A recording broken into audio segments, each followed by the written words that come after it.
O momento da mentira de hoje diz respeito a uma tradução equivocada de um texto bíblico. Eu vou aqui ler Romanos 10, verso 13, na tradução da Novo Mundo das Escrituras, feita pelos nossos irmãos, obviamente, testemunhas de Jeová. Eu quero ler essa tradução e com muito carinho demonstrar que essa tradução aqui foi realmente deturpada aqui nesse versículo. I'm listening, amuse me. Em Romanos 10, 13, na tradução da Novo Mundo, está assim, ó. Pois todo aquele que invocar o nome de Jeová será salvo. O detalhe é que a tradução, como aparece aqui, é uma mentira. E por que ela é uma mentira? O objetivo de colocar o nome Jeová aqui é dizer que somente Deus, o Deus Supremo, pode salvar alguém. E realmente. Agora, o colocar o nome Jeová aqui está tirando Cristo de cena, porque na tradução, nas outras traduções, está assim: quem invocar o nome do Senhor será salvo.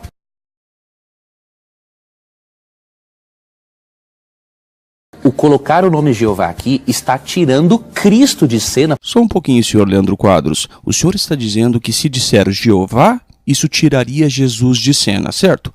Mas não é você que diz que Jesus é Jeová? Então que diferença faz? Pense nisso com carinho. E quem é o Senhor nesse texto? Bom, primeiramente o termo grego kuriou, Senhor, não é uma tradução de Jeová. É Senhor mesmo. O senhor quer dizer, senhor Leandro Quadros, que é permitido, quando consta Jeová no texto original, substituir por Senhor, mas não é permitido, quando consta Senhor, substituir por Jeová? Quer dizer que Jeová por Senhor pode substituir, mas Senhor por Jeová não pode? Engraçado que eu não estou vendo o senhor criticar Bíblias que traduziram Jeová por Senhor, mas eu estou vendo o senhor criticar uma Bíblia que traduz Senhor por Jeová. Isso é 2 pesos e 2 medidas. Não me parece uma decisão coerente, senhor Leandro Quadros. E para nós sabermos a quem o verso se refere, temos que ler o contexto. Senhor Leandro Quadros, se Jesus é Jeová, conforme o senhor diz, então por que será que o senhor tem que ler o contexto para saber de quem se fala? Não é estranho isso? Olha o que diz o verso 9 de Romanos 13, na própria tradução da Novo Mundo. Pois se declarares publicamente essa palavra na tua própria boca, que Jesus é o Senhor, e no teu coração exerceres fé, que Deus o levantou dentre os mortos, que Deus o levantou dentre os mortos, que Deus o levantou dentre os mortos, será salvo. Então, invocar o nome do Senhor é invocar a Jesus Cristo. É aceitar a Cristo como Salvador e Deus. Calma lá, mas o versículo 9 não diz que Deus o ressuscitou dentre os mortos? Então o senhor conclui que Jesus é Deus pelo versículo 9? Que Deus o levantou dentre os mortos.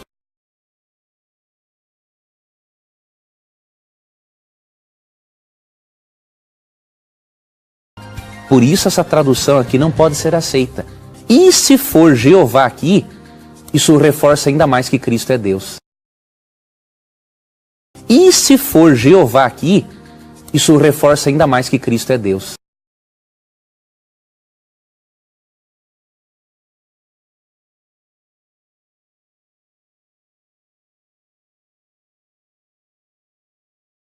O colocar o nome Jeová aqui está tirando Cristo de cena. E se for Jeová aqui, isso reforça ainda mais que Cristo é Deus. O colocar o nome Jeová aqui está tirando Cristo de cena. E se for Jeová aqui, isso reforça ainda mais que Cristo é Deus. O colocar o nome Jeová aqui está tirando Cristo de cena. Eu não sei se o senhor percebeu, senhor Leandro Quadros, mas com essa explicação o senhor está inferindo que Jesus não é Jeová. Então uma hora o senhor infere uma coisa, mas dali um pouco o senhor infere outra. Eu gostaria que o senhor se decidisse, por gentileza. Porque no contexto, Paulo está falando de aceitar a Cristo como Salvador pessoal. Portanto, o texto, como aparece aqui, realmente não está correto. A tradução é: todo aquele que invocar o nome do Senhor, ou seja, Jesus Cristo, será salvo. E por isso a Bíblia está dizendo claramente que Jesus é Deus no mais pleno sentido da palavra. Primeiramente, nós queremos deixar claro que esse não é um ataque à pessoa de Leandro Quadros. Antes, é uma resposta ao argumento dele. Nesse vídeo nós vamos responder a 2 perguntas em relação ao vídeo de Leandro Quadros. Primeira pergunta, Romanos 10:13 é uma referência a Jeová ou a Jesus? E segunda pergunta, esse texto quer dizer que Jesus é Jeová? É interessante notar que o senhor Leandro Quadros defendeu que em Romanos 10:13 faça uma referência a Jesus como Senhor, e o senhor Leandro Quadros também declarou que esse texto prova que Jesus é Jeová. É com absoluta confiança que afirmamos aqui que o senhor Leandro Quadros está absolutamente errado nas 2 colocações. E quando afirmamos isso, afirmamos que não é por pouco que o senhor Leandro Quadros está equivocado, mas por muito. Gostaríamos de avisar ao senhor Leandro Quadros que, com carinho, conforme ele sempre diz, ele pesquisasse com as testemunhas de Jeová antes de dar a sua opinião sobre assuntos sérios como esse, pois entendimentos errados como o do senhor Leandro Quadros afasta pessoas sinceras do conhecimento exato e contribui para manter pessoas sinceras na ignorância, além de estimular uma resposta da nossa parte que, embora não por gosto, mas por necessidade, vai acabar expondo o senhor Leandro Quadros ao ridículo, sendo que não é essa a nossa intenção. Então vamos à primeira questão. Romanos 10:13 diz Senhor ou Jeová? Por favor, leia comigo então Romanos 10, do 9 ao 13, que diz assim, segundo a versão Almeida atualizada: porque, se com a tua boca confessares a Jesus como Senhor e em teu coração creres que Deus o ressuscitou dentre os mortos, serás salvo. Pois é com o coração que se crê para a justiça, e com a boca se faz confissão para a salvação. Porque a Escritura diz: ninguém que nele crê será confundido, porquanto não há distinção entre judeu e grego, porque o mesmo Senhor é o de todos, rico para com todos os que o invocam, porque todo aquele que invocar o nome do Senhor será salvo. A primeira coisa que devemos ter em mente é que o senhor Leandro Quadros se esqueceu, e quando eu falo se esqueceu, eu estou sendo módico ou brando. Ele se esqueceu de mencionar que a passagem de Romanos 10:13, na verdade, é uma citação das escrituras hebraicas pelo apóstolo Paulo. Em outras palavras, ao escrever Romanos 10:13, o apóstolo Paulo citou a Bíblia que ele tinha naquela época. Bem, então vamos analisar a Bíblia que o apóstolo Paulo tinha naquela época para saber se ali dizia Jeová ou Senhor. E assim nós identificamos quem de fato está mentindo, se são as testemunhas de Jeová ou o senhor Leandro Quadros. Aqui em Romanos 10:13, o apóstolo Paulo, como falei, fez uma citação de Joel 2:32. Vamos ver agora com os olhos do apóstolo Paulo o texto que ele viu para citar o que ele citou. Vamos ver Joel 2:32 agora na Bíblia em hebraico aqui. Diz ali, todo que invocar no nome de Yahvé será salvo. Então aqui nós temos o tetragrama em hebraico. Vamos ver como é que a Bíblia João Ferreira de Almeida, na edição 1819, verte esse versículo. Está aqui a capa dela, veja só. João Ferreira de Almeida, 1819. Diz assim, Joel 2:32, o texto base usado pelo apóstolo Paulo, que diz assim: e será que todo aquele que invocar o nome de quem? Jeová será salvo. Isso aqui está na Bíblia João Ferreira de Almeida, edição 1819. Tanto que o português aqui é antigo, ele é arcaico, escreve-se de maneira diferente. Inclusive Jeová aparece com 2 Hs e aquele com 2 Ls. Veja aqui o texto em hebraico de Joel 2:32, usado como base para a citação pelo apóstolo Paulo, contém de fato o nome Jeová. Então isso prova que a mentira está sendo usada pelo senhor Leandro Quadros e não pelas testemunhas de Jeová. Esse texto fala ou diz Jeová, não Senhor. Repetindo, o texto diz Jeová, não Senhor. É absolutamente impossível que o apóstolo Paulo tenha escrito Senhor nesse texto. Por quê? Por uma razão simples. Não existe nenhum texto nas escrituras hebraicas que diga todo aquele que invocar o nome do Senhor será salvo. Então como poderia o apóstolo Paulo citar um texto que não existe? Só para você entender a seriedade disso, no mundo acadêmico, quando você faz uma citação de um autor para embasar a sua tese, e isso sempre deve ser feito no mundo acadêmico, você deve citar as palavras exatas do autor. Até se o autor original cometeu um erro de ortografia, você não pode nem mesmo consertar o erro de ortografia do autor. pois isso é uma adulteração. Então você tem que até mesmo copiar o que o autor disse com o erro que ele cometeu, se caso ele cometeu. Ai daquele que trocar uma palavra do texto original. Se eu faço uma citação e eu troco uma palavra no meu trabalho, o meu trabalho cai por terra. E eu até mesmo sou colocado na lista negra do mundo acadêmico, porque isso é antiético. Eu não posso trocar nada de uma citação. Agora veja o seguinte, senhor Leandro Quadros, se isso se dá na palavra do homem, na lei do homem, o senhor realmente acha que o apóstolo Paulo faria isso com a palavra de Deus? Trocaria o nome de Deus por um título, mudando, alterando uma citação original? Bem, talvez você esteja pensando o seguinte, mas no Novo Testamento está escrito Kyrios, está escrito Senhor e não Jeová. Bom, se você pensa isso, você precisa entender o seguinte, o senhor Leandro Quadros também se esqueceu de informar isso. Ninguém hoje tem os manuscritos originais do Novo Testamento. Os manuscritos originais não existem mais. O que nós temos hoje são apenas cópias dos originais. Bem, mas o que isso tem que ver com essa história? Acontece o seguinte, o nome divino foi removido das cópias dos manuscritos gregos e substituído por títulos como Senhor. Assim sendo, ninguém, absolutamente ninguém, nem o senhor Leandro Quadros e nem o Papa pode dizer que o nome divino Jeová não estava nos manuscritos originais das escrituras gregas, porque o nome divino foi removido das cópias às quais nós temos acesso hoje. Assim sendo, a única maneira de sabermos se o nome divino estava em certa passagem do Novo Testamento ou das escrituras gregas cristãs é se nós tivermos evidências de que o nome divino era usado nos escritos gregos daquela época. Quanto a isso, veja o seguinte, eu vou mostrar para vocês algumas cópias de alguns manuscritos gregos aos quais se tem acesso hoje, que eram daquela época dos apóstolos, do primeiro século. Os manuscritos são em grego e veja só, contém o tetragrama em hebraico, está aqui, ó. Esses manuscritos são fotos extraídas da Escola de Artes e Ciências da Universidade da Pensilvânia. A escrita é grega, mas o tetragrama aparece ali em hebraico. Veja só, isso prova, esses 3 manuscritos aqui, provam que era costume da época usar o nome divino mesmo nos escritos gregos. Não se substituía o tetragrama Jeová por Senhor naquela época. Isso aconteceu posterior à época dos apóstolos. E esses manuscritos provam isso. Essas cópias foram extraídas da Escola de Artes e Ciências da Universidade da Pensilvânia. Veja só que esses são manuscritos do primeiro século, ou seja, são da época dos apóstolos. Aí você me questiona, o que isso quer dizer? No que isso implica? E a questão é óbvia, raciocine comigo. As cópias dos manuscritos em grego, aos quais se tem acesso hoje, contêm a palavra Senhor em vez de Jeová, certo? Certo. Mas os manuscritos em grego anteriores a essa época contêm o nome Jeová ou Senhor. A que conclusão óbvia uma pessoa racional pode chegar? Que os discípulos cristãos usavam em suas cartas em grego, em seus escritos em grego, o nome Jeová, provavelmente até mesmo em hebraico naquela época, e que esse nome foi removido nas cópias posteriores de seus escritos.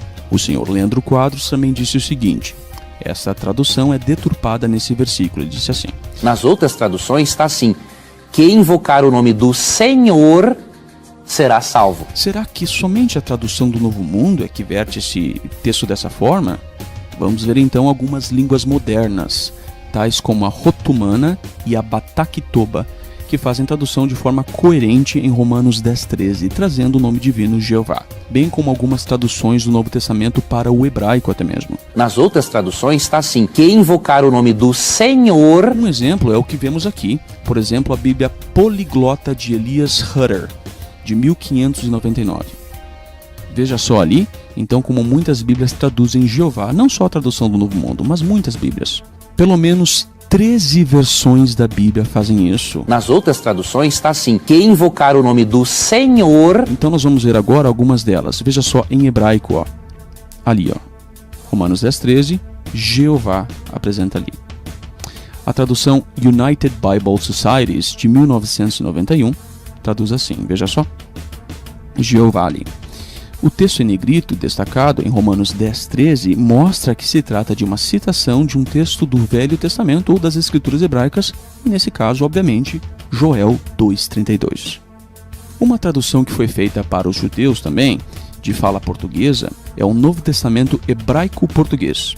Veja que o texto traz no hebraico o tetragrama como correspondente à palavra Senhor em português, mostrando que o hebraico usa o nome divino, bem como uma nota de rodapé indicando que se trata de uma referência ou de uma citação de Joel 2:32. Veja só, tá ali, ó, Joel 2:32 em referência ali com o nome divino Jeová. Isso acontece na Bíblia, Novo Testamento hebraico-português para judeus que falam português. Veja só também a tradução brasileira de 2010 feita pela Sociedade Bíblica do Brasil, que também mostra em sua nota de rodapé, Romanos 10:13, que o texto é uma citação de Joel 2:32. E acontece que no texto de Joel, no Velho Testamento ou nas Escrituras hebraicas, aparece o nome Jeová. Veja só, tá aqui, ó. Viu só? Ali faz referência, Joel 2:32, com referência a Romanos 10:13, que são a mesma citação. E diz ali, Jeová. Viu só?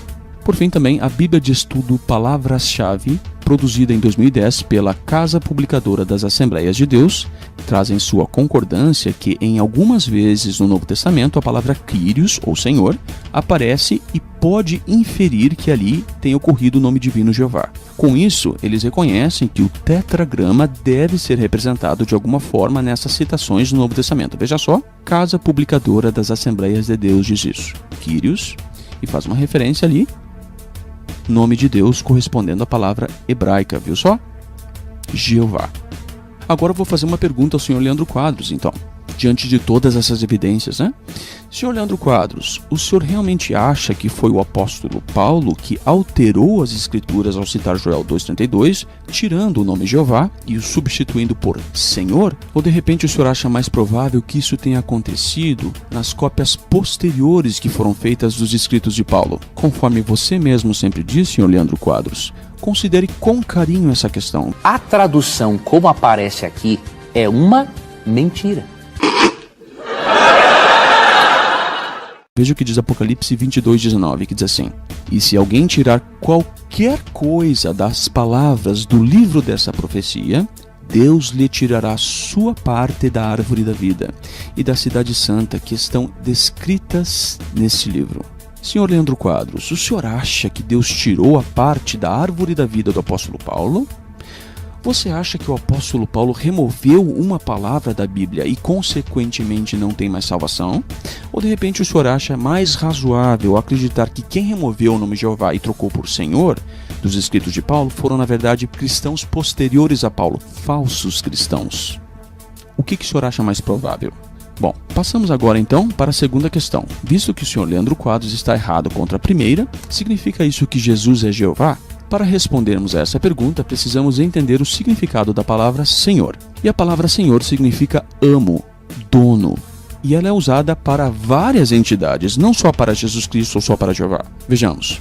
Primeira entidade para Jeová, que diz assim, Ezequiel 3:11. Soberano Senhor Jeová.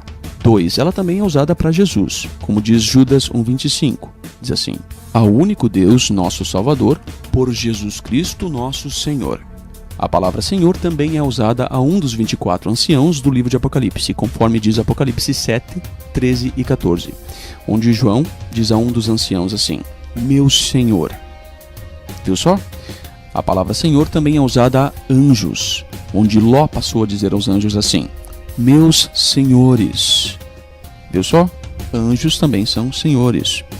E também a homens, conforme Sara chamava seu marido, meu Senhor, em Gênesis 18:12. Então nós vemos aqui que a palavra Senhor não é um título que pertence exclusivamente a uma pessoa apenas, ou só a Deus. Então dizer que Jeová e Jesus são o mesmo Deus porque os dois são chamados de Senhor no mesmo contexto, isso é um erro grotesco. Agora você talvez esteja se questionando, afinal, quem é o Senhor, Jeová ou Jesus? Vamos ver isso em Atos capítulo 2, versículo 36, que diz assim, saiba, pois, com certeza, toda a casa de Israel, que a esse mesmo Jesus, a quem vós crucificastes, Deus o fez Senhor e Cristo, segundo a Almeida atualizada. Deus o fez Senhor e Cristo. Deus o fez. Veja que nesse versículo, então, o texto deixa claro que Jesus é feito Senhor. Repetindo, Jesus é feito Senhor por Deus. Em outras palavras, Jesus é Senhor porque Jeová Deus o colocou em tal posição de autoridade. Mas Jeová Deus é o Supremo Senhor. Veja como fica mais claro então o texto de Romanos. Vamos ler agora de novo Romanos 10, do 9 ao 13, que diz assim: Pois, se com a tua boca confessares a Jesus como Senhor, e em teu coração creres que Deus o ressuscitou dentre os mortos, será salvo. Pois é com o coração que se crê para a justiça e com a boca se faz confissão para a salvação. Porque a Escritura diz, ninguém que nele crê será confundido. Olha agora o 12. Porquanto não há distinção entre judeu e grego, porque o mesmo Senhor é o de todos, rico para com todos os que o invocam. Porque todo aquele que invocar o nome de Jeová será salvo. Não do Senhor, de Jeová. Perceba que do versículo 9 até o 11, o texto está tratando de Jesus como Senhor. Mas perceba também que o apóstolo Paulo declara no versículo 9 que devemos confessar a Jesus como nosso Senhor e ter fé que Deus o levantou dentre os mortos. Repetindo, Deus o levantou dentre os mortos. Então note que aqui o apóstolo Paulo está falando de duas pessoas distintas que em várias partes da Bíblia são chamadas de Senhor. Jesus Cristo e Deus que o levantou dentre os mortos. Então temos dois senhores aqui, o Senhor Jesus e o Senhor Jeová. Mas Paulo começa o versículo 12 com uma palavra bem interessante, que é essa daqui, ó. E ela significa, segundo o dicionário de Strong, uma partícula primária, propriamente indicando uma razão, usada geralmente em um argumento, uma explicação, uma intensificação. Ao usar essa palavra aqui, Paulo está dando a razão pela qual declarar Cristo como Senhor salva aqueles que têm fé. E que razão é essa? Veja o que diz Romanos 10, 12. Porquanto não há distinção entre judeu e grego, porque o mesmo Senhor é o de todos, rico para com todos os que o invocam. Vamos entender isso um pouco mais? Veja o que diz Apocalipse 1,15. O reino do mundo passou a ser de nosso Senhor e do seu Cristo. Esse primeiro Senhor aqui é Deus, porque ele está junto de Cristo, né? E do seu Cristo, ou seja, Jesus. Então veja que Deus, o Pai, também é Senhor. Então diz assim, e ele reinará pelos séculos dos séculos. Aí, por fim, no versículo 13, o apóstolo Paulo arremata a ideia citando as palavras de Joel 2,32. Todo aquele que invocar o nome de Jeová será salvo. Por que então Paulo cita as palavras de Joel? Por uma razão simples, porque Paulo queria dizer que o Senhor Jesus não é simplesmente um Senhor qualquer. Paulo queria dizer que Jesus procede de Jeová que o levantou dentre os mortos. Então Deus o levantou dentre os mortos. Esse texto mostra que Jesus procede desse Deus.